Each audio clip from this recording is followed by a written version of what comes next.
Yogyakarta, mempunyai keahlian yang sangat luar biasa di sistem analis, quality assurance, project manager, product manager, sistem designer juga. Nah, saat ini beliau merupakan CEO Majesting dan juga beliau juga pernah di co-founder Merapi Text Game Studio di 2018 yang lalu.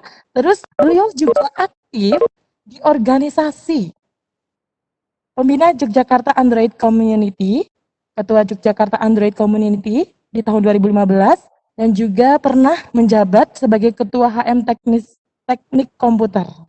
Nah, hari ini kita akan membahas dengan Mas Irfan tentang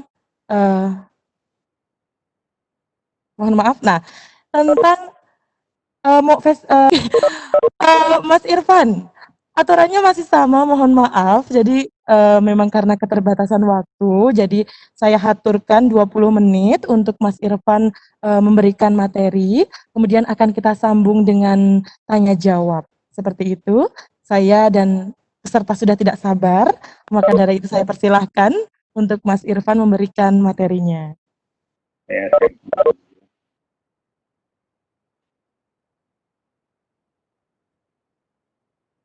Assalamualaikum warahmatullahi wabarakatuh. Selamat siang. Hari ini saya akan membawakan materi tentang potensi pasar dan strategi promosi dalam pengembangan game edukatif. Nah, sebenarnya materi ini bersinggungan dengan materi yang sebelumnya yang dibawakan oleh Pak Intan.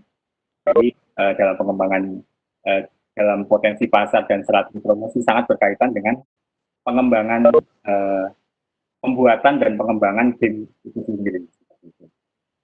Ini isi yang akan saya bicarakan dari perkenalan, latar belakang, pasar, dan strategi.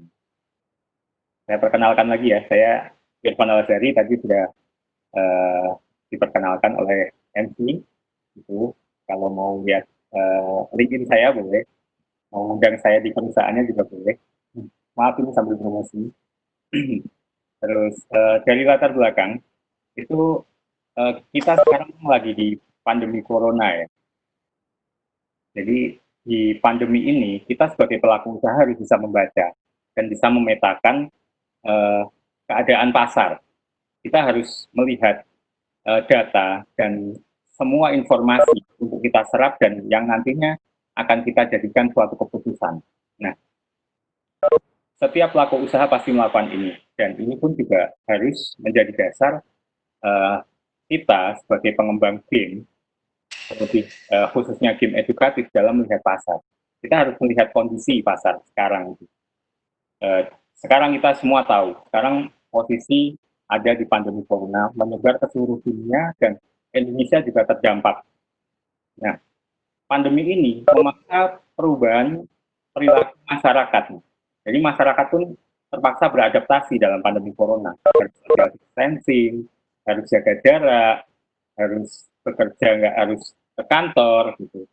Semua serba baru dan kita harus beradaptasi secepat mungkin karena kita harus aware dengan kesehatan kita sendiri. Karena kalau kita tidak beradaptasi, kita masih seperti yang dulu, orang juga bakal berkurang kepercayaan ke kita. Customer juga bakal berkurang kepercayaan ke kita. Ini terbukti dari teman-teman kolega-kolega bisnis saya, semua harus beradaptasi untuk bertahan di masa pandemi ini. Nah, keadaan ekonomi bagaimana? Kayak gitu. Pertanyaan selanjutnya, keadaan ekonomi semua negara mengalami penurunan. Bohong banget kalau zaman sekarang bilang kenaikan ekonomi. Mungkin yang kemarin awal-awal cuma para penimbun masker ya. Tapi kalau sekarang semua pasti mengalami penurunan. Ya mungkin ada 1-2 sektor yang mengalami peningkatan. Bahkan semua BUMN di Indonesia 90% mengalami penurunan. Itu fakta yang terjadi sekarang dan itu terjadi di dunia. Ya, dari semua informasi itu, kita harus menyerap, karena itu yang akan kita jadikan sebagai patokan. Patokan kita berjalan nanti kayak seperti apa. Patokan kita akan membuat game edukasi seperti apa. Jadi kita harus menyerap semua informasi di sekitar kita, ditambah lagi dengan data-data yang karena keterpurukan ekonomi inilah, maka semua negara, termasuk Indonesia, memberlakukan new normal, yaitu kenormalan baru. Jadi untuk menyelamatkan diri dari keterpurukan ekonomi, negara kita dan semua negara, saya yakin itu melakukan new normal agar orang-orang bisa beraktivitas kembali dengan kenormalan baru.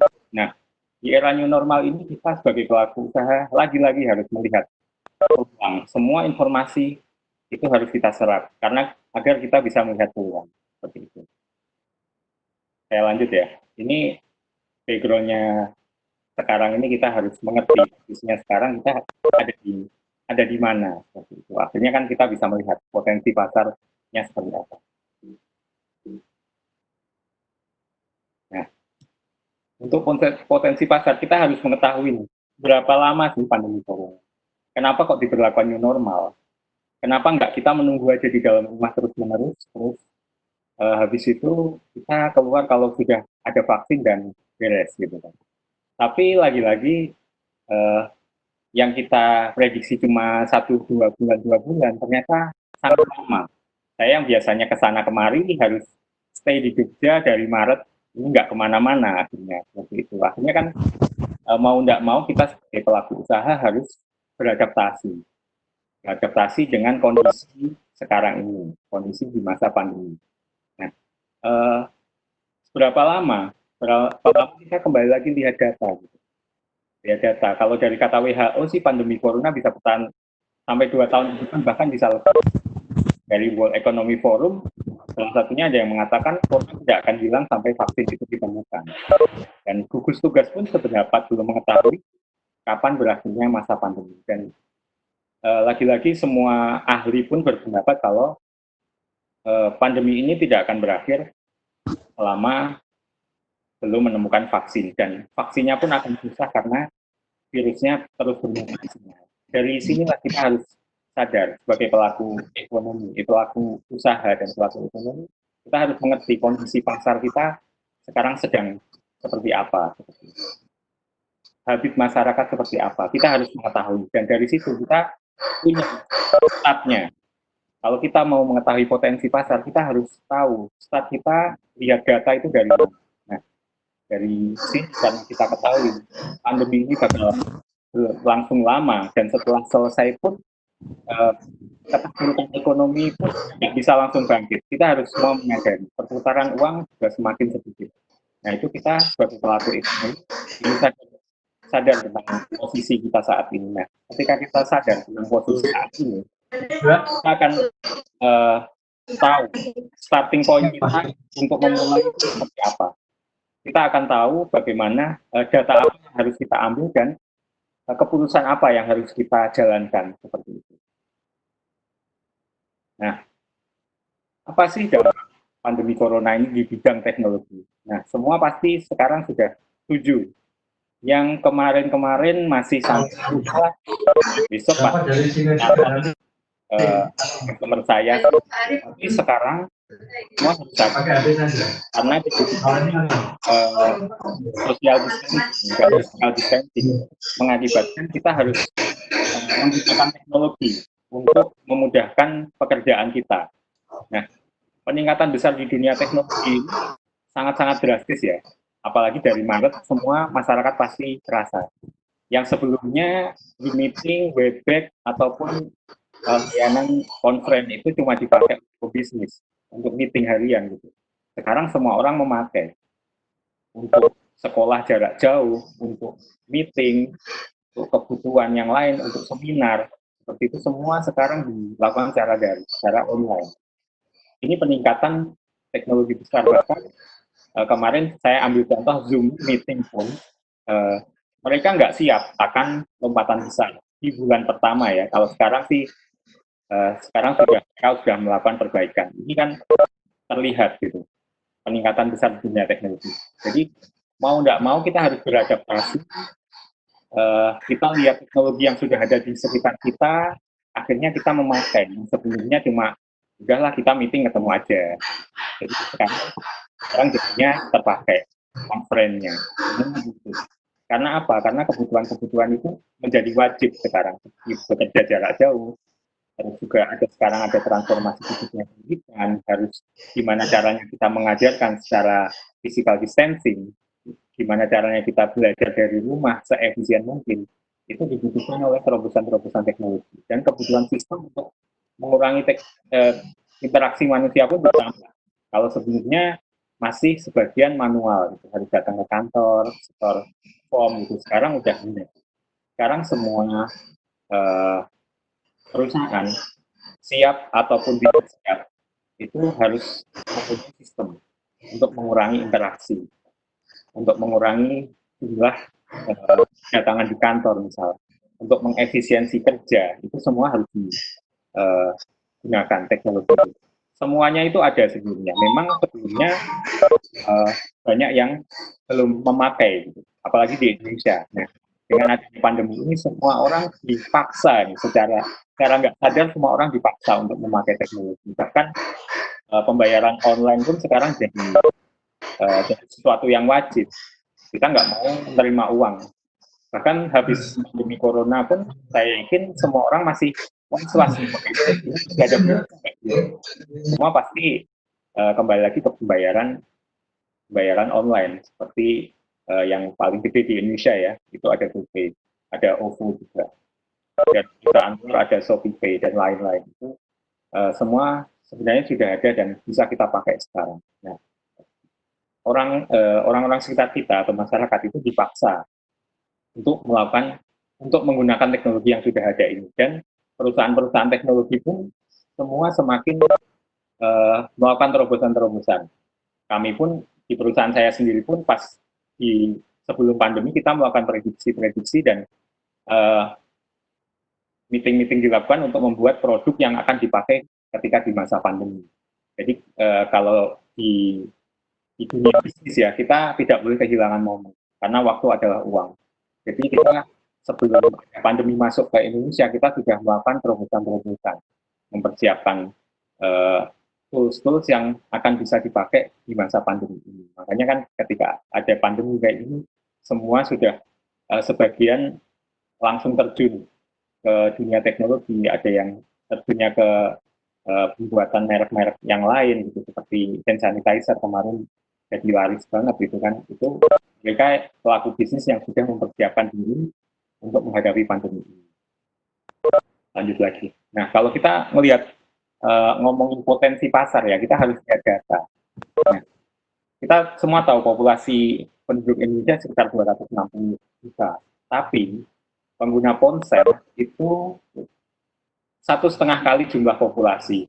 Nah, jadi kalau dikatakan Indonesia negara yang berpenghasilan rendah, saya kira kita dari data ini kita harus nggak sepakat, karena ada orang sebagian penduduk Indonesia memiliki lebih dari 2 handphone atau lebih dari 3 handphone.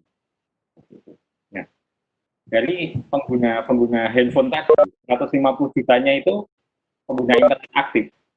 Nah, dari data-data ini kita bisa mengambil contoh, siapa sih pengguna internet, siapa sih pasar saya itu seberapa gede, kolam yang akan saya masukkan, yang akan saya masukin produk saya itu ada berapa banyak, persaingan saya di situ kesempatannya berapa banyak. Kita harus berkaca terhadap data. Pengguna ponsel juga sangat tinggi. Jadi pengguna ponsel ke internetnya itu ada persentasenya dari total populasi pengguna ponsel sendiri.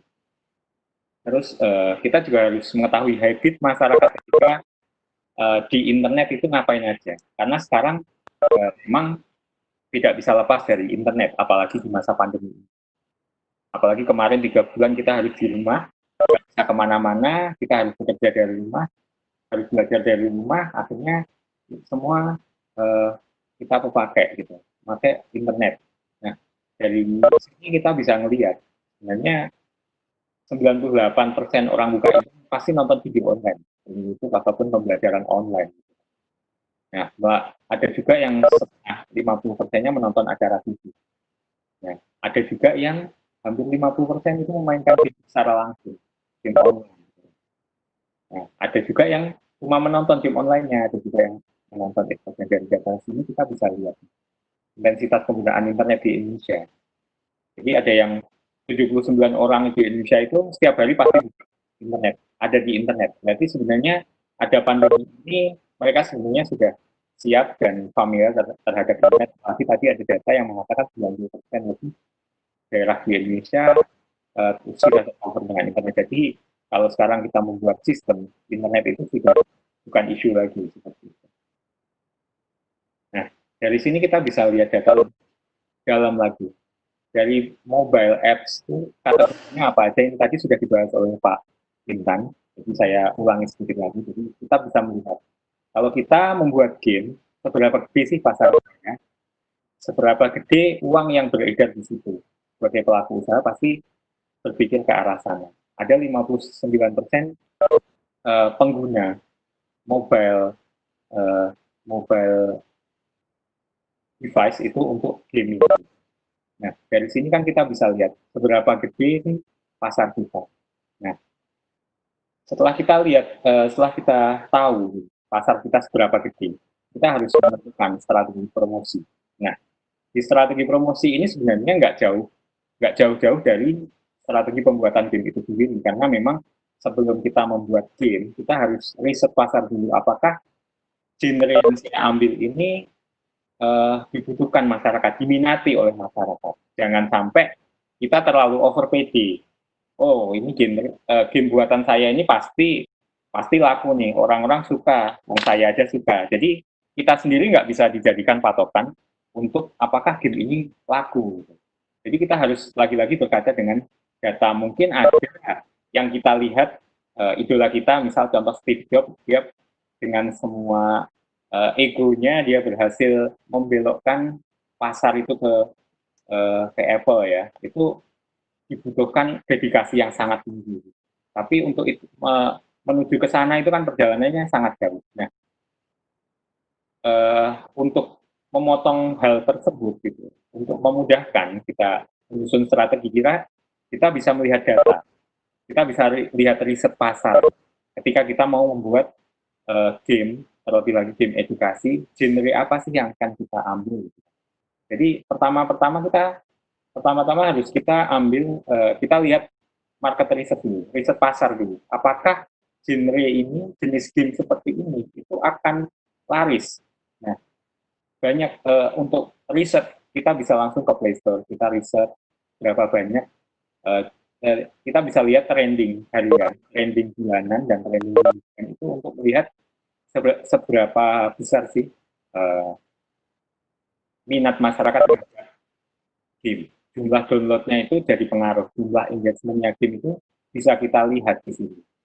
Dan kita juga bisa menambahkan aplikasi pihak ketiga seperti AppBrain, App Annie itu untuk melakukan riset lebih jauh lagi. Jadi kita bisa lihat seberapa banyak jumlah downloadan dari suatu game. Genre game yang paling bertahan lama di Play Store itu berapa banyak.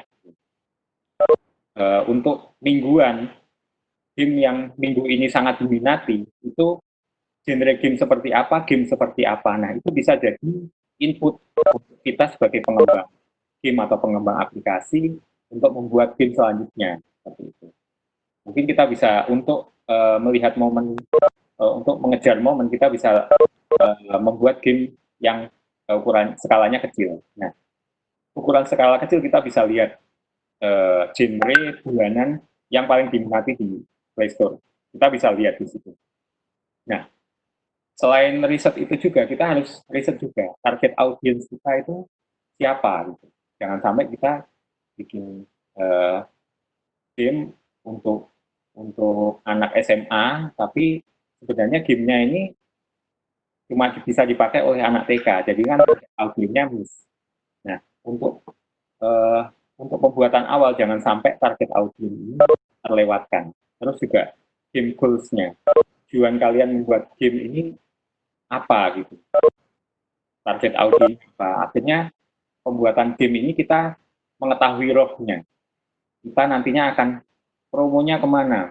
Jadi dari market research ini kita tahu kita bakal bikin game seperti apa dan nantinya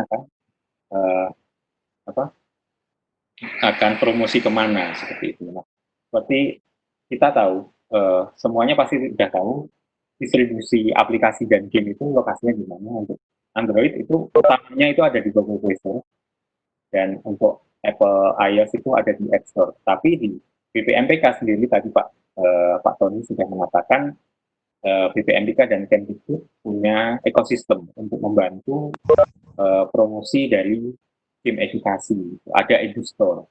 Nah, dari EduStore mungkin nanti BPMPK bisa secara rutin akan mengeluarkan statistik apa aja genre yang paling diminati oleh masyarakat. Kebutuhan-kebutuhan apa yang kurang itu mungkin bisa kolaborasi dengan BPMPK, karena BPMPK sendiri kan mengetahui data kebutuhan pembelajaran seperti apa, itu bisa saling membantu. Nah, di luar BPMPK juga, kalau misal tim edukasi mau diterjunkan secara umum, bisa lihat, bisa dimasukkan ke Play Store, ataupun yang sudah mendevelop untuk Apple iOS bisa dimasukkan ke App Store. Dan untuk third party store sangat banyak ya, ada Appfire, ada macam-macam, ada Opera Store, itu juga bisa kita jualan di sana. Jadi channel distribusi sekarang sangat banyak, cuma utama memang untuk Android itu di Google Play Store, dan untuk iOS itu di App Store. Gitu. Nah, pertanyaannya adalah, kalau kita sudah membuat game nih, gimana orang menemukan kita melalui internet? Gitu. Nah, kita bisa lihat data lagi sekali lagi. Jadi, tahun ini kan juga tahun teknologi nih, bisa dibilang tahun teknologi. Jadi orang menemukan game kita, menemukan produk kita, menemukan brand kita itu melalui apa? Kebanyakan memang paling tinggi masih melalui search engine, atau bisa dikatakan SEO. Jadi melalui Google, melalui Bing, dan melalui search engine yang lain itu masih paling tinggi. Dan yang kedua itu lewat iklan televisi. Karena mungkin kan pas pandemi ini semua orang di rumah sering melihat TV, akhirnya kan iklan di TV juga naik lagi. Nah, di susul ketiga ini ada iklan di sosial media. Nah, iklan di sosial media ini memiliki porsi 34%. Nah, dari sini kita bisa melihat datanya. Dari sekitar 10 besar orang menemukan ini itu dari mana saja, kita bisa lihat. Nah, dari data ini kita pun juga bisa melihat sosial media yang paling aktif itu apa aja.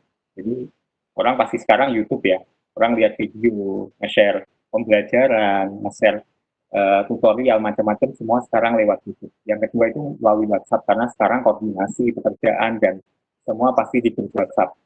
Semua orang pasti sudah menggunakan WhatsApp, dan bahkan mengalahkan BBM waktu dulu, karena kalau dulu kan nggak semua orang pakai BBM. Kalau sekarang semua orang pakai smartphone, dan smartphone masih terinstall WhatsApp. Nah, yang ketiga itu ada Facebook, yang keempat Instagram, dan lain-lain. Nah, dari sini kita bisa memilih, kita channel distribusi dan promosi itu dari mana aja. Dari data kita sudah bisa lihat. Nah, dari data tersebut kita bisa melakukan promosi. Yang pertama itu di sosial media. Nah, dari sosial media itu sangat-sangat efektif sekarang, karena memang orang nggak bisa lepas dari gadgetnya. Bahkan ke kamar mandi pun sekarang bawa gadget. Nah, dari sini kan kita mengetahui ads di sosial media itu paling tinggi. Dan juga selain melalui share di sosial media, cakupannya sedikit. Kita boost dengan ads itu cakupannya semakin tinggi, dan iklan di sosial media sekarang kita bisa memilih target pasar kita apa. Nah, kita padukan dengan target pasar yang ada di game kita. Target pasarnya disesuaikan. Misal, game edukatif. Ini target pasarnya berarti untuk anak SD kelas 1 sampai kelas 5. Contoh, dalam pengaturan iklan semua sudah ada. Kita bisa memilih untuk anak-anak umur berapa, terus juga untuk orang tua yang mempunyai anak-anak sekolah, itu pun data sekarang ada di internet, gitu. Ada di enaknya ngomong Facebook, ada di Facebook, ada di Instagram. Kita bisa ngatur iklan sesuai dengan kebutuhan kita. Terus juga kedua itu ada mobile ads. Kalau sering main game ada iklannya, nah itulah kita bisa melakukan iklan di situ. Nah, mobile ads ini bisa dikatakan user acquisition atau pembelian user karena kita bayarnya berdasarkan install. Oh, satu install biasanya $1. Kita pengen 100.000 user, berarti butuh uang sekitar 100.000 US dollar gitu kan. Jadi bisa dikatakan kita membeli user 100.000 itu dengan uang 1,5 M cukup seperti itu. Nah itu user acquisition namanya. Nah terus ada lagi nih iklan yang lebih murah lagi nih. Jadi selain melalui sosial media, melalui ads, ini ada yang iklan yang lebih lebih murah nih.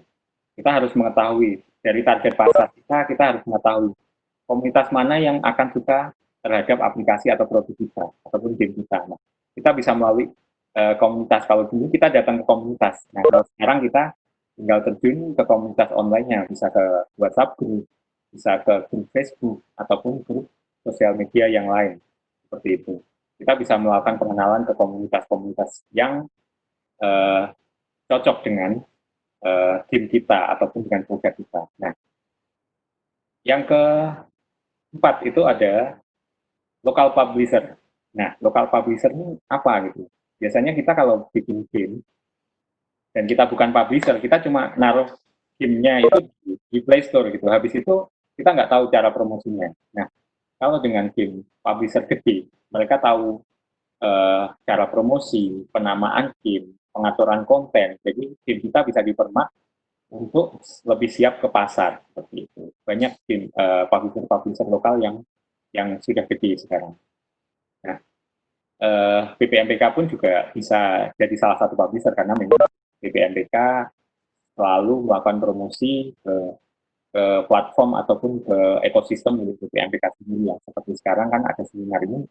Kalau menurut saya BPMPK itu udah kayak lokal publisher ya. Dan itu juga membantu produk-produk yang masuk ke rumah belajar. BPMPK membantu produk-produk yang masuk ke e-store. Nah, ini jadi kerjasama yang bagus seperti itu. Kalaupun pengembang pengen terjun ke dunia yang lebih luas lagi ke Play Store, jadi harus tahu targetnya ke lokal atau ke overseas gitu. Jadi harus. Terus yang paling tidak kalah penting, karena orang mencari brand pertama kali itu pasti lewat search engine, jadi kita harus mempunyai website. Website ini harus representatif, memperlihatkan bagusnya game kita, bagusnya produk kita.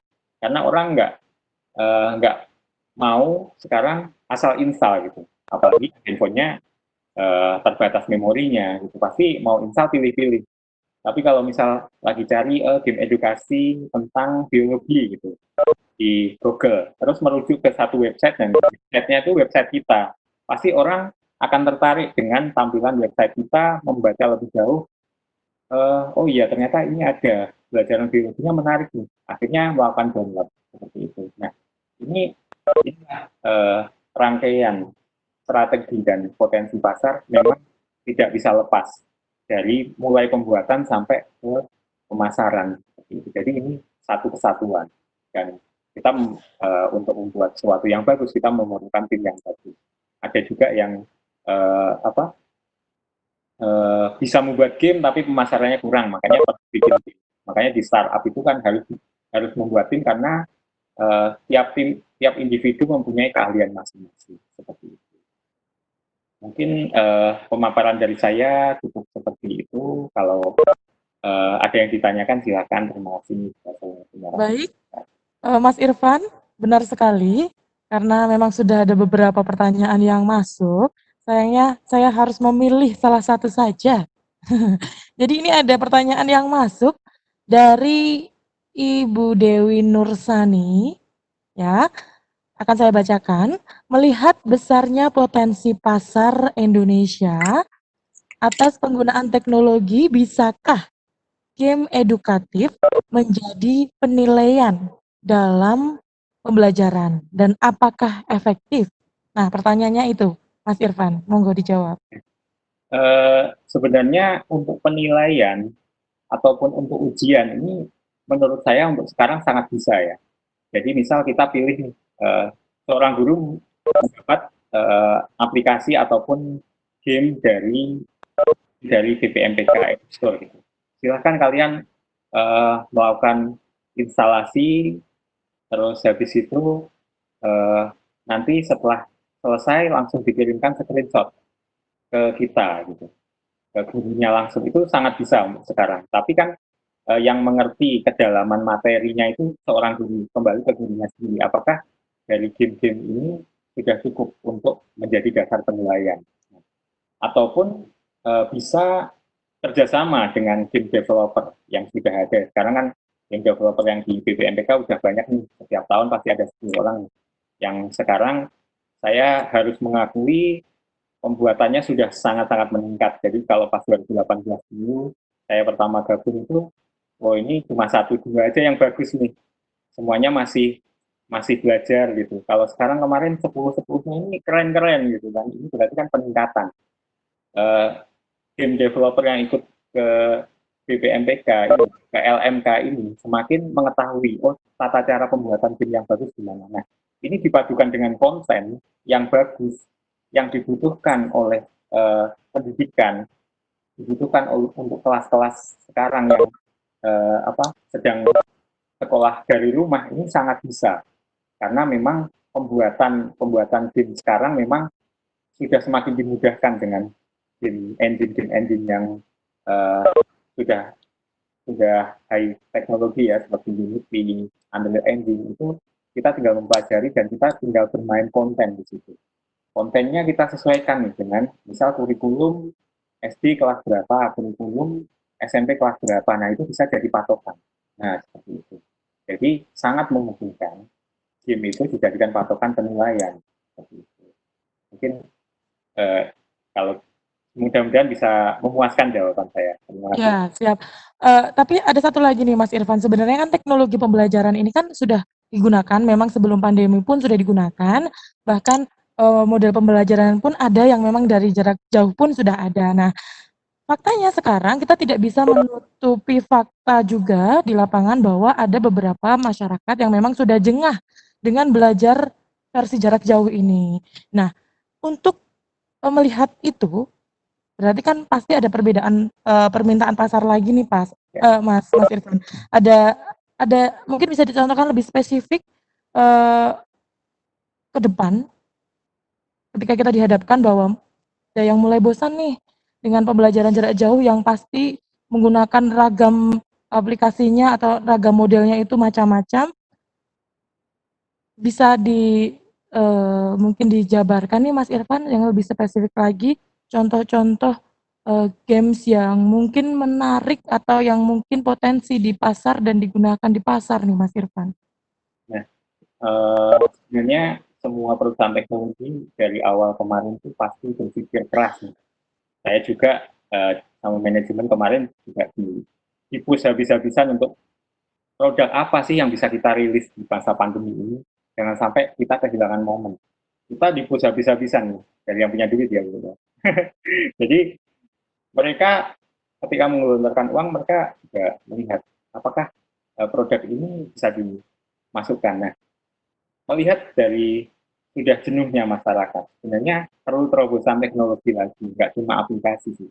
Jadi aplikasi itu nanti semua jadi konten, jadi pelengkap. Nah, kalau kita sudah jengah kayak gimana? Nah, ini ada butuh terobosan, nggak cuma kita lihat di handphone. Mungkin bisa kita jadikan VR. Jadi di rumah tapi nuansanya seperti di sekolah. Gitu. Kita bisa melihat, bisa menggunakan VR melalui aplikasi dengan menggunakan alat yang murah gitu. Misal dengan cardboard aja cukup gitu. Jadi kita cukup menggunakan VR yang ada di handphone, kita sudah terasa belajar di dalam sekolah seperti itu. Itu kan kita sebagai itu memang tantangan tuh bagi kita bagi pelaku bisnis seperti saya ini itu jadi tantangan. Kita juga mengembangkan gimana caranya sih kita pembelajaran agar orang nyaman di rumah, tapi seperti di sekolah itu memang saya yakin semua teman-teman saya di dunia software, di dunia aplikasi pasti berpikir keras ini karena orang kan dengan yang bosan banyak nih mbak, itu potensi, itu pasar baru bagi yang kita lihat ya dari pelaku bisnis itu pasar baru. Nah, kalau kita bisa yang pertama yang bisa ngasih solusi ke masyarakat ini, kita pemenang. Gitu. Nah, mungkin nanti yang lain bisa ikutan, bisa merasakan keuntungannya. Nah, tapi kalau kita sebagai pelaku usaha, kita juga sudah mati-matian berpikir bagaimana caranya menyamankan orang yang di rumah ini, terlebih lagi yang sekolah dari rumah, biar nggak bosen dan biar bisa merasa seperti sekolah. Itu memang salah satu contoh yang bisa saya bicarakan, yaitu VR. Jadi VR kita bikin aplikasi, bisa start ternyata, dan kita koneksikan yang ada di dunia, kita bisa seolah-olah di ruangan yang sama. Itu salah satu contoh, teknologinya sudah ada, tinggal kita bikin aja, seperti itu. Itu bisa jadi contoh. Jadi memang itu tantangan bagi game developer atau app developer ada di Indonesia dan umumnya ada di dunia sekarang ini untuk memenuhi kebutuhan pasar. Karena bosannya masyarakat, excitednya masyarakat, itulah pasar baru bagi pelaku bisnis seperti saya. Terima kasih. Baik, Mas Irfan. Terakhir nih boleh closing statement dari Mas Irfan, monggo.